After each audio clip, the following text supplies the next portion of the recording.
नमस्कार मंडळी, जाणीची यज्ञक्रमाच्या नवीन भागात तुम्हा सगळ्यांचं अगदी मनापासून स्वागत आहे. उन्हाळ्याची चाहूल इकडे पण आता लागायला लागली आहे आणि मी असं खास संत्र्याचं असं मस्तपैकी प्रीमिक्स बनवलेलं आहे. तर याची खास रेसिपी तुमच्यासाठी, कारण मी पण हे मस्त पहिल्यांदा ट्राय केलं आणि खूपच भन्नाट चवीचं झालेलं आहे. खूप सोपं आहे करायला, तितकंच चवीला अप्रतिम आहे. बाजारातले आपण कुठलेही प्रिझर्वेटिव्ह, रंग, आर्टिफिशियल असं काहीही न वापरता योग्य आणि अस्सल चव या प्रीमिक्सला घरच्या घरी देऊ शकतो, अगदी 2 सोप्या साहित्यांमध्ये. तर काही नाही, संत्र घ्यायची आहे छानपैकी.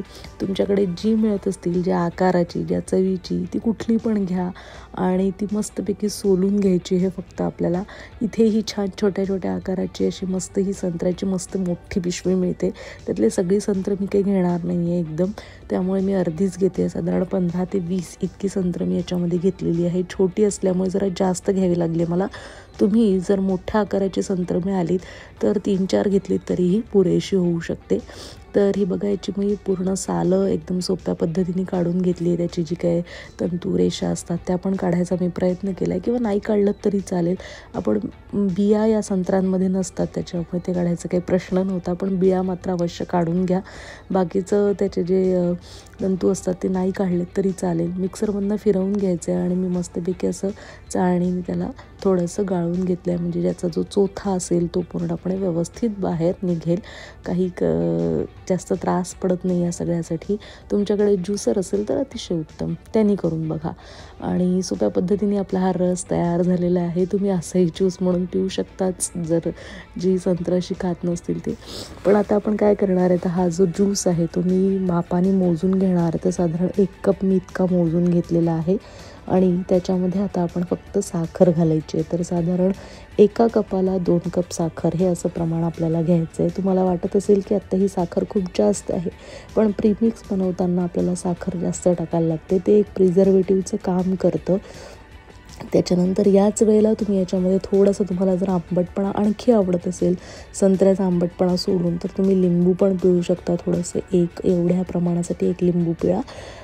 पण मला तितका आंबटपणा आवडत नाही, एवढा संत्र्याचाच ठीक वाटतो, त्यामुळे मी ते केलेलं नाही आहे. पण लिंबू पिळलं तर ते पण एक प्रिझर्वेटिव्हचं काम याच्यामध्ये करतं. तर मी फक्त संत्र्याचा रस आणि साखर असं घालून हा आपला छानपैकी घोळवून घेतला आहे रस, आणि याला ना असं ताटामध्ये पसरवून ठेवायचं आहे आपल्याला प्रीमिक्स करण्यासाठी. तर आता इकडे जास्त ऊन अजून आलेलं नाही आहे किंवा गरमी सुरू झालेली नाही आहे, त्यामुळे मला हे सगळं करण्यासाठी जरा जास्त वेळ लागणार आहे. पण तुमच्याकडे भरपूर उन्हाळा असेल, भारतात तर आहेच म्हणजे तो, तर त्यामुळे तुम्हाला हे अगदी 2-4 दिवसात हे काम होऊन जाईल आहे. पण तरीही याला ना उन्हामध्ये खूप ठेवू नका किंवा वाऱ्याशी ठेवू नका, कारण याच्यामध्ये धूळ बीळ असं सगळं जाण्याचा संभव असतो. त्यामुळे शक्यतो जितकं म्हणजे जास्त दिवस लागले तरी चालेल, पण घरात ठेवा असं माझं मत आहे. त्यामुळे मी पण घरातच ठेवलेलं आहे, कारण ऊन इतकं नाहीच इकडे आणि सध्या पोलन सुरू झाल्यामुळे ते शक्यच नव्हतं ते बाहेर ठेवणं. तर हे बघा, मी साधारण 2 ते 3 दिवसांनी, तुम्हाला हा जो व्हिडिओ दिसतोय आता तो 3 दिवस झालेले आहे आणि असा ओलसर झालेला आहे आणि कडेकडेनी साखर थोडी जमायला लागलेली आहे. तर याला अशी साखर जमायला आली की आपण चमच्याने याला खरबडून घ्यायचं आहे आणि एकत्र करून घ्यायचं आहे. म्हणजे खालची बाजू वर, वरची बाजू वर, असं त्याला उलटसुलट करायचा प्रयत्न करायचा, म्हणजे ओलसरपणा जो आहे तो सगळीकडनं कमी व्हायला आपल्याला मदत होईल. नाहीतर आपण जर तसंच ठेवून दिलं तर साखर सगळी घट्ट एकाच बाजूला चिकटून जाण्याचा संभव आहे. तर आता साधारण 4-5 दिवस झालेले आहे आणि इतका तो सुकून गेलेला आहे. तर अशा पद्धतीने आपल्याला याला साधारण रोज हलवत राहणं खूप महत्त्वाचं आहे. आणि जेव्हा की हे खूप जर घट्ट व्हायला लागतं, त्याच्यानंतर तुम्ही हे 2-3 ताटात जे पसरवलं असेल ते 1 ताटात पण करू शकता. तर हे बघा, आता साधारण 7 दिवस वगैरे होऊन गेलेले आहेत आणि हा अशा प्रकारे पूर्ण मी 2 ताटांचा एका याच्यात करून घेतला. एका काचेच्या ट्रेमध्ये घातला होता मी आणि नंतर तो आता स्टीलचा एक ताटात एकत्र केलेला आहे. तर 7 दिवसानंतरची ही कंडिशन आहे. तुमच्याकडे हा रिझल्ट तुम्हाला 3-4 दिवसातच मिळून जाईल गरमीमुळे.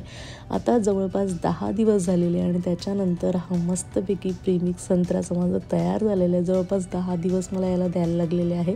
पण पेशन्सचं काम असलं तरीही आपल्याला काही त्याच्यात खूप मेहनत करायचं काम नाही, फक्त रोज हलवत राहायचं आहे आणि ते सुकेपर्यंत वाट बघायची आहे. कारण पूर्ण सुकल्याशिवाय याला आपण हात लावायचा नाही, कारण काय होतं, सुकलं नाही ना तर ते खराब होऊन जाईल, लगेच टिकणार नाही, इतकंच त्याचं हे आहे.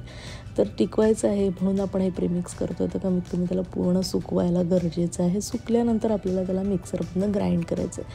मिक्सरमधनं ग्राइंड करतानाही याच्यात काहीही घालायचं नाही आहे आणि मुख्य म्हणजे त्याला पल्स मोडवर एकदम चालूबंद सटासट करायचं आहे. खूप वेळ फिरवायचं नाही, नाही तर त्या साखरेला पाणी पण सुटू शकतं. तर ही सगळ्यात महत्त्वाची टीप आहे, ती लक्षात ठेवायची. आणि बस आपलं प्रीमिक्स तयार आहे. हवाबंद डब्यात, एअरटाईट डब्यात मस्तपैकी भरून ठेवा बिरणीमध्ये आणि छानपैकी आस्वाद घ्या. जेव्हा करायचं आहे तेव्हा हे सरबत, म्हणजे मी फक्त 2-3 चमचे घेतले आहे ग्लासमध्ये, थोडंसं काळं मीठ घातलं आहे, चवीला मस्त लागतं. साखर बिखर काही घालायची गरज पडत नाही. पाणी घालायचं मस्त, तुम्ही गार पाणी माठातलं घ्या, फ्रीजमधलं घ्या, बर्फ घाला तुम्हाला जसं आवडतं तसं आणि छानपैकी आपलं हे प्रीमिक्सचं सरबत तयार आहे. झटकेपट होतं मग आणि खूप दिवस छान टिकतं. हे फ्रीजशिवाय पण मस्त टिकतं. फ्रीजमध्ये पण तुम्ही ठेवू शकता. जास्त प्रमाणात पण करून तुम्ही हे ठेवू शकता. अगदी उन्हाळाभर वापरू शकता. तर सुंदर चवीचं, सुंदर रंगाचं, अस्सल चवीचं हे छानसं प्रीमिक्स आपल्याला घरच्या घरी तयार करता येतं. नक्की ट्राय करा. ही रेसिपी मुलांसाठी आणि सगळ्यांसाठीच खास उपयुक्त आहे. तेव्हा जरूर करून बघा आणि केल्यावर कशी झाली ते पण सांगायला विसरू नका. आवडला असेल हा व्हिडिओ आणि ही रेसिपी तर नक्की लाईक, शेअर आणि सबस्क्राईब करायला पण विसरायचं नाहीच आहे.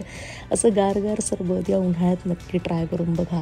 ही रेसिपी खूप सोपी आहे, खूप उपयुक्त आहे आणि तितकीच अस्सल चवीची, रंगाची पण आहे. तर नक्की करून बघा. भेटूया पुढच्या भागात अशाच मस्त उन्हाळा विशेष रेसिपींसह.